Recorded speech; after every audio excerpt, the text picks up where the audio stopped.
जय श्री राम। प्रिय भक्तों, शक्तिपात क्या होता है और शक्तिपात कैसे किया जाता है, यानी कि शक्तियाँ किसी दूसरे के शरीर में प्रवेश कैसे करती हैं और किस तरह से परमात्मा के दर्शन हो सकते हैं शक्तिपात से, वीडियो में पूरी जानकारी लेंगे। अंत तक बने रहिएगा। सद्गुरु की कृपा से आध्यात्म पथ का पथिक आध्यात्म के उत्तुंग शिखर पर पहुंच सकता है। आध्यात्म साधना का तत्व बोध ही दीक्षा है, जिसे सद्गुरु प्रदान करते हैं और शिष्य ग्रहण करता है। आध्यात्म साधना के बाद साधक अभ्यास करता है और धीरे धीरे वह आध्यात्मिक साधना के पथ पर बढ़ता है। लेकिन देखने में यह आता है कि इस मार्ग में कई बाधाएं और कठिनाइयां भी आती हैं, जिससे साधक को साधना के अभ्यास के प्रति विरक्ति का भाव आ जाता है। फलतः साधक साधना से स्थिर होकर बिना लक्ष्य प्राप्त किए साधना के अभ्यास का त्याग कर देता है। ऐसी दशा में साधक के लिए सद्गुरु की कृपा की नितांत आवश्यकता होती है। जब सद्गुरु अपनी विशेष कृपा से साधक के अंदर अपनी आध्यात्मिक शक्ति का संचार करते हैं, तो साधक अपने अंदर आध्यात्मिक शक्ति के संचार का मात्र अनुभव ही नहीं करता, बल्कि साधना में तत्परता से संलग्न होकर लक्ष्य को सुगमता से प्राप्त भी कर लेता है। वस्तुतः गुरु अपनी विशेष कृपा से शिष्य के आत्मिक उत्थान एवं कल्याण के लिए जिस आध्यात्मिक शक्ति का संचार करते हैं, उसे ही गुरु का शक्तिपात करना कहा जाता है। गुरु द्वारा शिष्य के अंदर आध्यात्मिक शक्ति का संचार ही शक्तिपात कहा जाता है।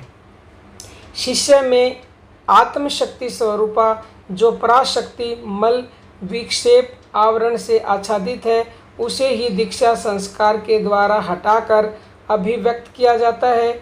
उसका साक्षात गुरु के द्वारा कराया जाता है। गुरु के द्वारा आत्मज्ञान की यह अभिव्यक्ति ही शक्तिपात कहा जाता है। इस त्रिभुवन में ज्ञानदाता सद्गुरु के लिए कोई भी उपमा देने योग्य नहीं है। यदि उन्हें पारसमणि की उपमा दें तो यह भी ठीक नहीं जचती। कारण पारस लोहे को सोना तो बना देता है, परंतु पारस नहीं।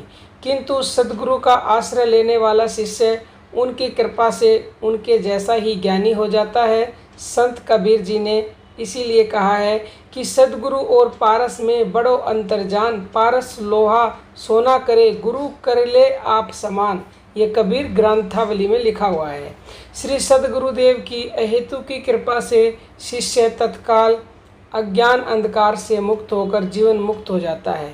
जनार्दन स्वामी पर उनके गुरु दत्तात्रेय की कृपा से किस तरह आध्यात्मिक शक्ति का संचार हुआ, इसकी महिमा जनार्दन स्वामी के शिष्य संत एकनाथ ने स्वयं ही वर्णन की है।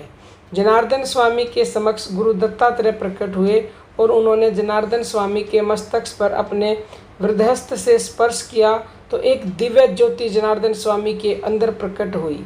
ज्योति के प्रकाश से अंधकार अज्ञान मिट गया। देह में रहते ही विधेय अवस्था प्राप्त हो गई। सद्गृहस्थ जीवन में कर्तव्य पालना करते हुए भी वे आजीवन जीवन मुक्त रहे। स्वामी विवेकानंद जी ने भी कहा है, जब मेरे परम पूज्य गुरुदेव रामकृष्ण परमहंस ने मुझे ज्ञान की दीक्षा दी और मेरे मस्तक पर अपने कर कमलों से स्पर्श किया, तो मेरा सारा शरीर ही परमात्मा के प्रकाश से प्रकाशित हो गया। उस अवस्था में देह गेह का कुछ भान नहीं रहा।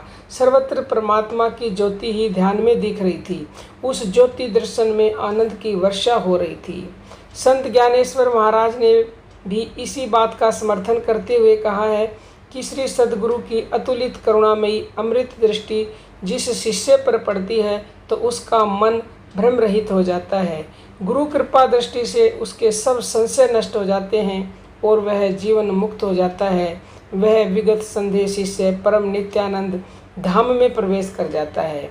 भगवत गीता में अपनी ज्ञानेश्वरी टीका में शक्तिपात का वर्णन करते हुए संत श्री ज्ञानेश्वर कहते हैं कि श्री सद्गुरु की कृपा दृष्टि जिस शिष्य पर भी पड़ती है अथवा उनका करार विंद जिसे स्पर्श करता है, वह होने के लिए तो चाहे जीव ही हो, पर वह बराबरी करता है महेश्वर श्री शंकर की। ये सभी उदाहरणों का निष्कर्ष यह है कि सद्गुरु अपनी कृपा दृष्टि से शिष्य को निहाल कर देता है। आध्यात्मिक मार्ग में गुरु कृपा की नितांत आवश्यकता है। सद्गुरु कृपा से ही आध्यात्मिक ज्ञान की प्राप्ति एवं परमात्मा में शिष्य की स्थिति संभव है। गुरु के बिना न तो दीक्षा संभव है और न उनकी कृपा के बिना शक्तिपात ही संभव है। महाराष्ट्र के संत तुकाराम के एक अभंग का भी यही भाव है। सद्गुरु के बिना रास्ता नहीं मिलता, इसलिए सब कुछ छोड़कर उनके चरणों को पकड़ लो। वे अपने शरणागत भक्त को अपने समान ज्ञानी बना लेते हैं, इसमें देर नहीं लगती। तो अगर आप भी चाहते हैं कि आपको शक्तिपात मिले तो अपने गुरु की शरण हो जाइए, क्योंकि अगर आपके गुरु सही हैं तो वो आपको अवश्य ही भव से पार लगा देंगे।